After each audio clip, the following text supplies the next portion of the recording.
Cutter master Mustafizur রহমানের বিষয়ে কথা বলছেন ডক্টর আসিফ নজরুল। আসিফ নজরুল বর্তমানে ক্রীড়া উপদেষ্টা ও আইন উপদেষ্টা।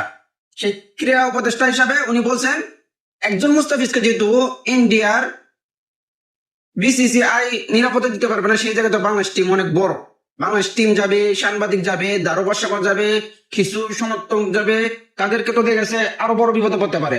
এই কারণে উনি নির্দেশ দিয়েছেন বিসিবি যেন আইসিসির কাছে আবেদন জানায়, একজন মুস্তাফিজকে ওরা নিরাপত্তা দিতে পারবেন, তা ওরা কিভাবে বাংলাদেশের পুরো টিমকে নিরাপত্তা দিবে, সেই কারণে সেই নিরাপত্তা ইস্যু দেখিয়ে বাংলাদেশ ম্যাচও যেন শ্রীলঙ্কা করা হয়, যেমন পাকিস্তানের ম্যাচগুলো করা হবে। এবং কি উনি বলেছেন আরেকজন উপদেষ্টাকে, টেলিযোগাযোগ উপদেষ্টা, বাংলাদেশের মধ্যে কোনো চ্যানেল যেন আইপিএল না দেখানো হয়, ওই সব চ্যানেলগুলো বন্ধ করবে। এবং কি আরো নির্দেশ দিয়েছেন, ইন্ডিয়া কোনো চ্যানেল বাংলাদেশে প্রচার করা হবে না, টোটালে ডাউন করে দেওয়া হবে, চলবেই না। আমাদের কোন চ্যানেল ইন্ডিয়াতে দেখানো হয় না, এক ষোলো সার দেওয়া হবে না, খেলা হবে সমানে সমান। দাদাগিরির দিন শেষ।